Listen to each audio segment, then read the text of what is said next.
अस्सलाम वालेकुम guys.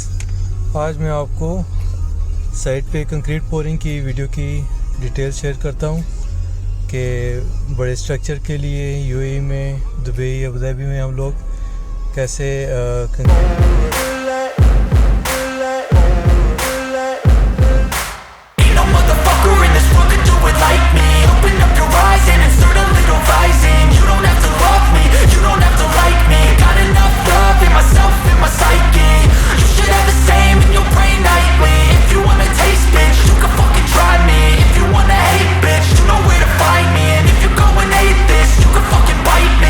Cruising in my lane fast, call it high speed. I've been working hard, yeah, I've been working nightly. If you think you'll win, ha, not fucking likely. I be taking shots, yeah, cold-blooded, icy.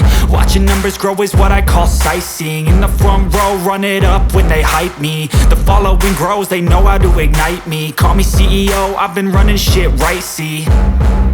And I ain't playing games, I create my own lane, making pleasure out of pain, turning losses into gains. I'm the boss, I'm making change. I've been rocking this exchange, popping off and risking things. Gonna make a fucking name, I just wanna be famous. But I don't want that cheap fame, no, I'm not that vain. I just wanna be greatness. I just wanna be greatness. I just wanna be greatness. I just wanna be greatness. Ain't no motherfucker in this world could do it like me. Open up your eyes and insert a little rising. You don't have to love me, you don't have to like me. Got enough love in myself, in my psyche. You should have the same in your brain nightly. If you wanna taste, bitch, you can fucking try me. If you wanna hate, bitch, you know where to find me. And if you go and hate this, you can fucking bite me. Okay, I'm going off every chance I get.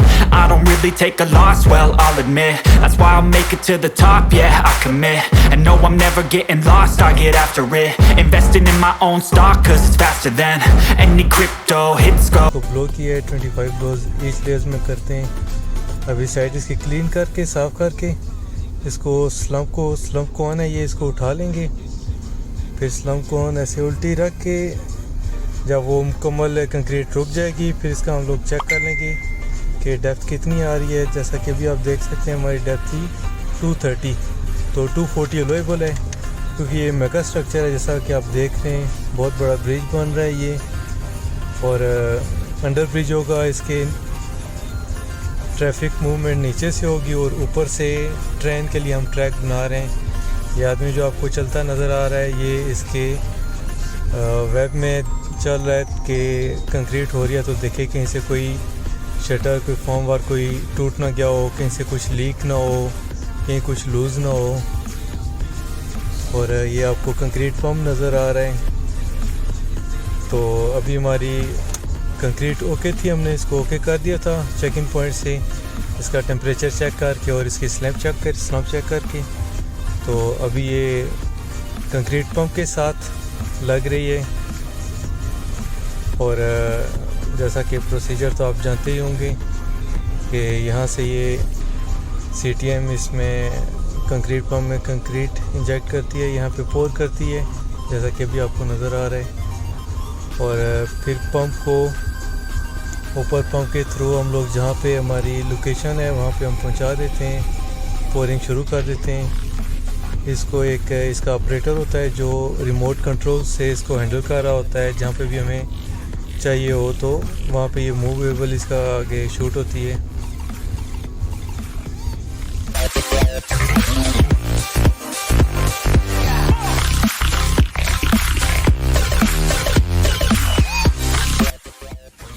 ये concrete cubes बना रहे हैं, इसके हम लोग 7, 14, 28 और 56 days पे compressive strength check करने के लिए क्रशिंग करते हैं। और इसको 24 घंटे के बाद हम लोग क्यूरिंग के लिए क्यूरिंग टैंक में रख देते हैं। कंप्रेसिव स्ट्रेंथ के अलावा इसके और भी बहुत सारे टेस्ट होते हैं जिसमें ड्यूरेबिलिटी वगैरह आ जाती है। फिर क्यूब क्रशिंग करके उसके क्रशिंग स्ट्रेंथ मालूम कर लेते हैं। और क्यूरिंग टैंक का हम लोग टेम्परेचर कंट्रोल करते हैं, रूम में AC वगैरह लगा के 18 डिग्री होना चाहिए। ये इसका फोल्डिंग है जो कि स्ट्रक्चर के सहारे के लिए यूज़ करते हैं, उसकी सपोर्ट के लिए। इसमें प्रॉप्स होते हैं, ट्रस डिज़ाइन होता है, इसकी भी कैलकुलेशन होती है, डिज़ाइन के मुताबिक होता है कितने इसके सेंटर टू सेंटर लगाने, वर्टिकल पोस्ट कितने, हॉरिजॉन्टल कितने डिस्टेंस पे लगानी है। ये डेक स्लैब के नीचे रखी हुई है, इसके ऊपर डोका सिस्टम लगा हुआ है फॉर्म वर्क का। ये कंक्रीट पंप,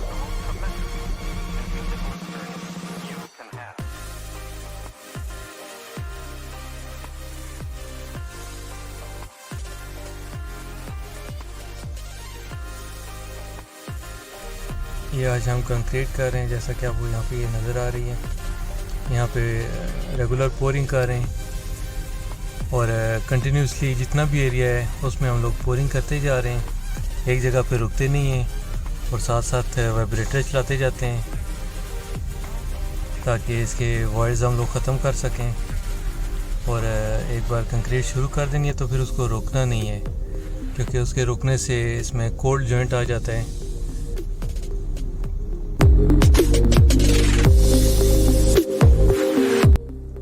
वाइब्रेटर भी कंटिन्यूसली चलाने का मकसद ये है कि कंक्रीट का सेटिंग टाइम शुरू ना हो सके ताकि हार्ड होना ना शुरू हो, क्योंकि अगर कंक्रीट हार्ड होना शुरू होगी इट मीन्स का इनिशियल सेटिंग्स टाइम शुरू हो जाता है, तो इससे कंक्रीट में कोल्ड जॉइंट आ जाते हैं।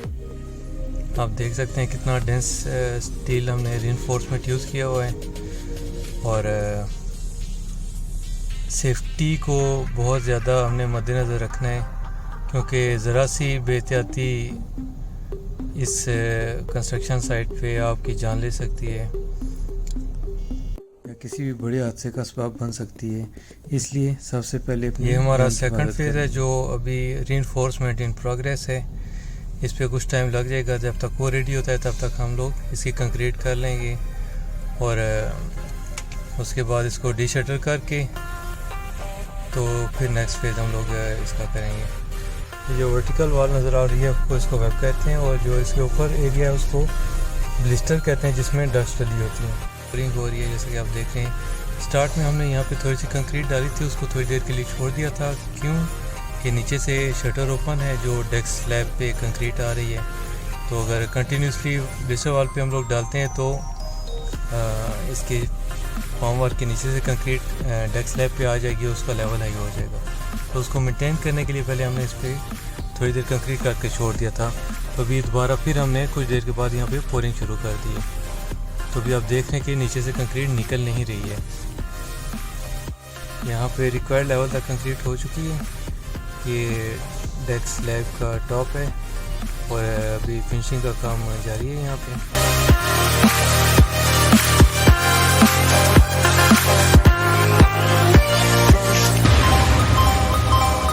कंक्रीट पोरिंग के दौरान मेन चीज़ कंक्रीट रुकनी नहीं चाहिए और वाइब्रेटर आपको कंटिन्यूसली यूज़ करना है, जैसा कि आपको नज़र आ रहा है कि हमारे वर्कर्स यहाँ पे यूज़ कर रहे हैं। और इसको हर 50 सेंटी पे यहाँ पे एक बार आप वाइब्रेटर यूज़ करते हैं, उसके बाद 50 सेंटी पे नेक्स्ट जगह पे यूज़ करना है आपको।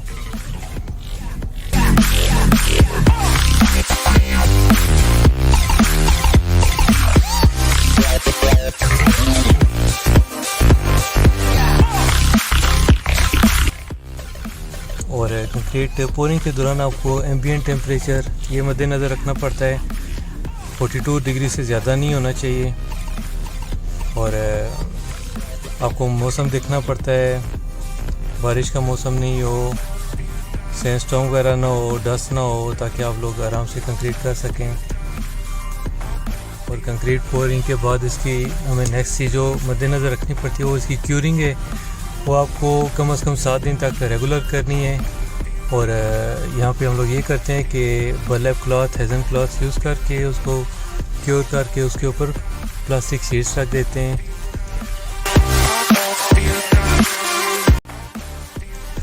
ताकि कंक्रीट के अंदर मॉइस्चर को कंट्रोल किया जा सके और कंक्रीट क्रैक्स वगैरह से बच सके।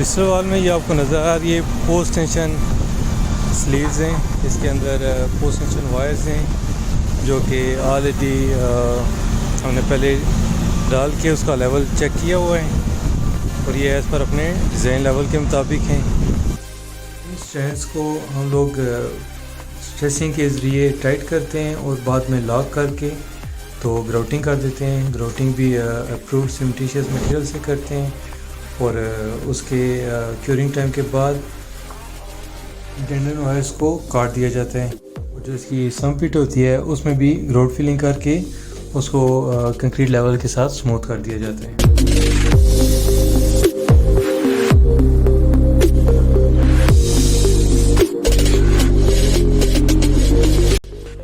इन पोस्ट टेंशन वायर्स को टेक्निकली स्ट्रैंड्स कहते हैं। ये आपको ग्राउटेड ट्यूब्स नज़र आ रही हैं कंक्रीट होने के बाद, यहाँ से हम लोग इसमें ग्राउट इंजेक्ट करते हैं। ये ब्रिज की जो दोनों कंस्ट्रक्शन साइट्स आपको नज़र आ रही हैं,